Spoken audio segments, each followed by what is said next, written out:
नमस्कार। साहित्य तक के बुक कैफ़े की एक दिन एक किताब में मैं जयप्रकाश पांडे आपका स्वागत करता हूँ। आज शुक्रवार है और वादे के मुताबिक मैं एक कविता संग्रह के साथ उपस्थित हूँ जिसका नाम है काल मृग की पीठ पर। जितेंद्र श्रीवास्तव का यह संग्रह है। उनका जन्म देवरिया उत्तर प्रदेश में हुआ। जवाहरलाल नेहरू विश्वविद्यालय से उन्होंने उच्च शिक्षा प्राप्त की। कवि और आलोचक के रूप में उनकी अपनी व्याप्ति है। इंदिरा गांधी राष्ट्रीय मुक्त विश्वविद्यालय में वे मानविकी विद्यापीठ में हिंदी के प्रोफेसर हैं।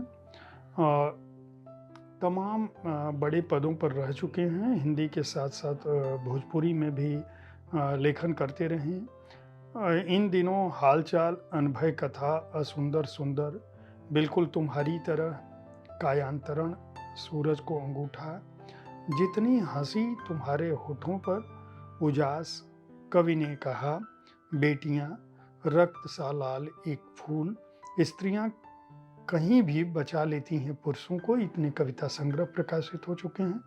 भारतीय समाज, राष्ट्रवाद और प्रेमचंद, शब्दों में समय, आलोचना का मानुष मर्म, सर्जक का स्वप्न, विचारधारा, नए विमर्श और समकालीन कविता, उपन्यास की परिधि, रचना का जीव द्रव्य, कहानी का क्षितिज, कविता का घनत्व, आस्था और विवेक, ये आलोचना पुस्तकें प्रकाशित हो चुकी हैं। इनके अलावा प्रेमचंद स्त्री दलित विषयक विचार, प्रेमचंद पर स्वाधीनता आंदोलन की कहानियाँ, प्रेमचंद पर बहुत सारा काम उन्होंने किया है।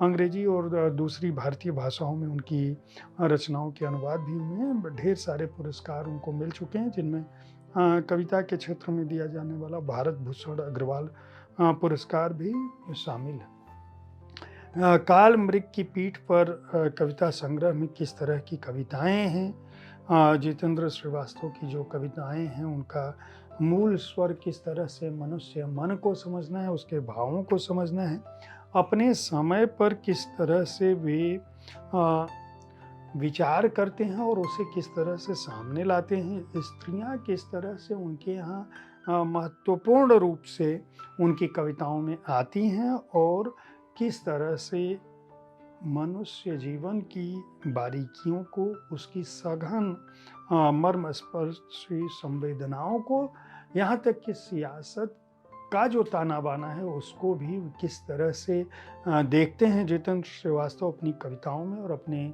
प्रशंसकों के लिए, पाठकों के लिए सामने रखते हैं। उसकी बानगी आपको काल मृग की पीठ पर संग्रह में शामिल कविताओं से मिल सकता है। 4 कविताएं मैं पढ़ता हूँ हर संग्रह से, ताकि आप जान सकें कि आपका प्रिय रचनाकार इन दिनों किस तरह की कविताएं लिख रहा है। इस संग्रह से भी मैं वैसी ही कविताएं पढ़ूंगा। पहली कविता जो मैं पढ़ रहा हूँ उसका शीर्षक है देखना चाहता हूँ फिर भी। मृत्यु को तो आना ही होता है पिताजी, आखिर कौन नहीं मरता इस संसार।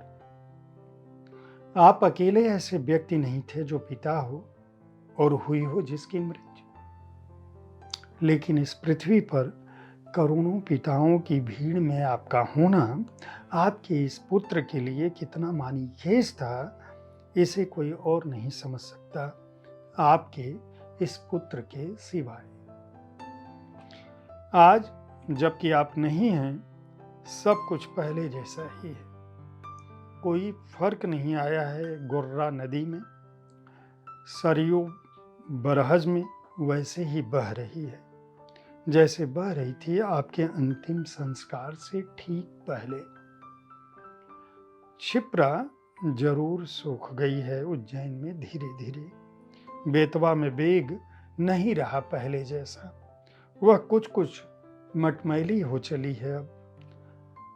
आपका गांव भी खड़ा है अपनी जगह पर, धीरे धीरे अपनों के आंसू सूख चुके हैं, उनका मन व्यस्त हो चला है और बातों में। पर आज आपका यह पुत्र अपनी शाम के इस अकेलेपन में पहली बार पिता होने से ठीक पूर्व उन स्वप्नों में खोना चाहता है जिन्हें संजोया था आपने अपने इस पुत्र के लिए।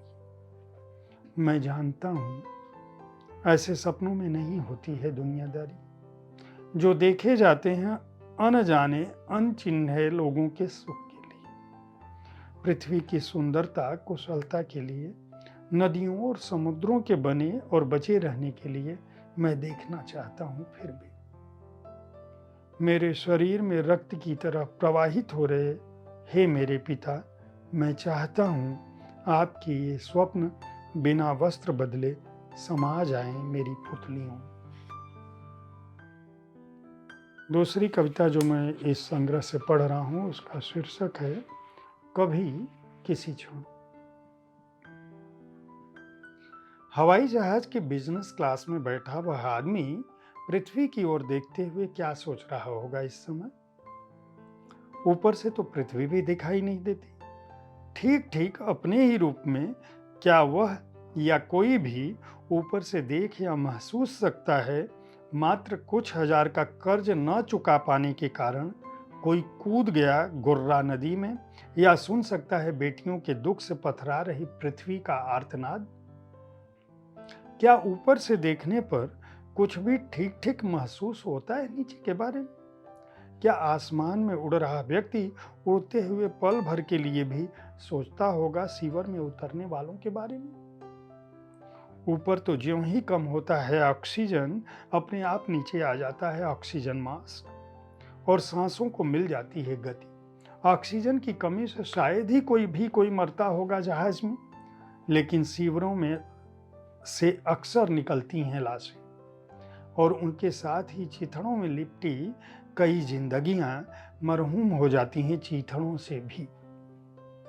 पर अद्भुत है, बखान से परे यह भूख की विडंबना भी जो उतार देती है सीवर में कुछ नयों को कभी किसी क्षण लाश में बदलने के लिए। जहाज के बिजनेस क्लास में बैठा आदमी और उस जैसे हजारों लाखों और आदमी अलग अलग समयों पर अलग अलग ढंग से कुछ न कुछ सोच रहे हैं, पृथ्वी की ओर ताकते हुए, नदियों को निहारते हुए, समुद्र की रेत पर टहलते हुए, पर्वतों का शिखर देखते हुए, पर सीवर में दम घुटने से मर रहे लोगों और उन्हीं जैसे करोड़ों करोड़ और लोगों के जीवन में विडंबनाएं जस की तस हैं।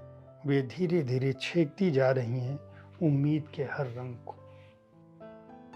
आप समझ सकते हैं कि पहली कविता में पिता, दूसरी कविता में सीवर में उतरने वाला वह आम आदमी जिसकी चिंता शायद हवाई जहाज के बिजनेस क्लास में बैठने वालों को नहीं होती, लेकिन एक कवि को होती है।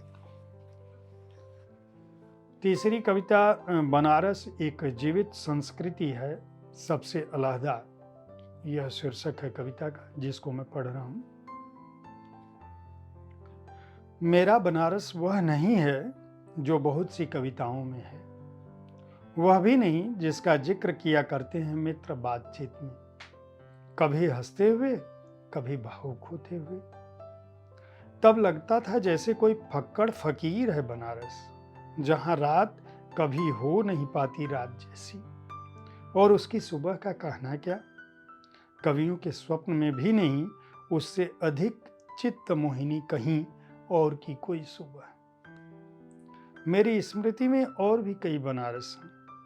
एक ओर गोस्वामी तुलसीदास का बनारस है, तो दूसरी ओर प्रेमचंद के सेवा सदन का बनारस है, तो उन्हीं के कर्म भूमि और रंग भूमि का भी। बनारस पर कुछ सोचते या लिखते हुए प्रसाद का वैभव भला कैसे भूल सकता हूं मैं, जिसमें उसी तरह घुला है बनारस जैसे दाल में घुलता है नमक।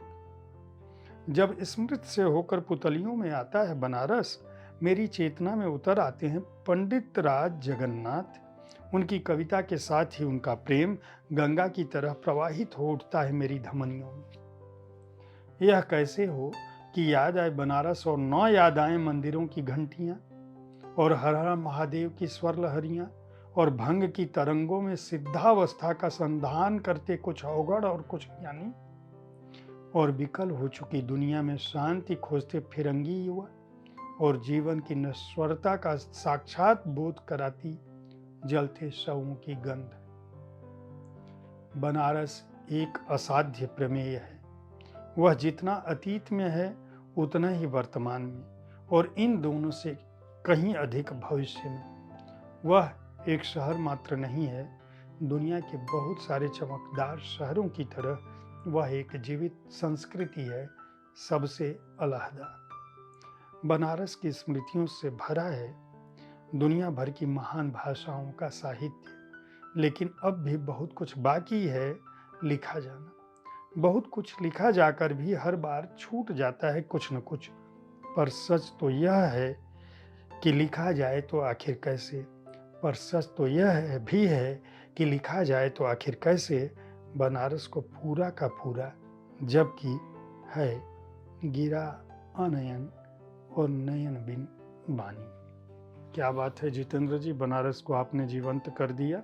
अब मेरा शहर है इसलिए मुझे ये कविता और भी प्रिय रही। चौथी कविता मैं पढ़ रहा हूँ, काया कमनीय हवा की।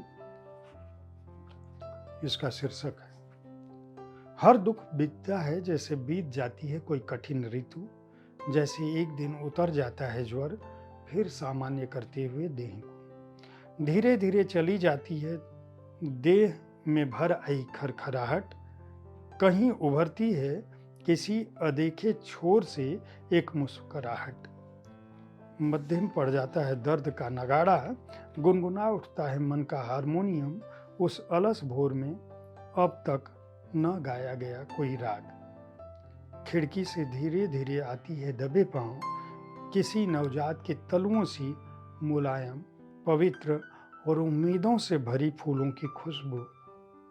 मैं देख पाता हूँ इस जीवन में पहली बार काया कमनीय हवा की, जैसे प्रिया हो खड़ी मेरे कांधे पर रखे हुए हाथ, जैसे अमृत सा मिला है उसका साथ। जितेंद्र श्रीवास्तव की इस कविता संग्रह काल मृग की पीठ पर को वाणी प्रकाशन समूह ने प्रकाशित किया है। वाणी प्रकाशन से प्रकाशित काल मृग की पीठ पर जितेंद्र श्रीवास्तव की इस कविता संग्रह का मूल्य 225 रुपये है और पृष्ठ संख्या है 128। उम्मीद है कविताओं पर आधारित मेरा यह कार्यक्रम आपको पसंद आ रहा होगा। हर शुक्रवार को मैं कविता संग्रह की जानकारी देता हूं ताकि आपको पता चल सके, अगर आप कविता प्रेमी हैं तो आप जान सकें कि आपका प्रिय रचनाकार अपने संग्रहों में, अपने नए संग्रह में किस तरह की कविताओं के साथ आपके पास उपस्थित होता है। हर दिन मैं किताबों की बात करता हूँ बुक कैफे में, ठीक इसी समय हमारे साथ सुनते रहिए, पुस्तकों के बारे में जानकारी पाते रहिए, पुस्तकें खरीदते रहिए। धन्यवाद।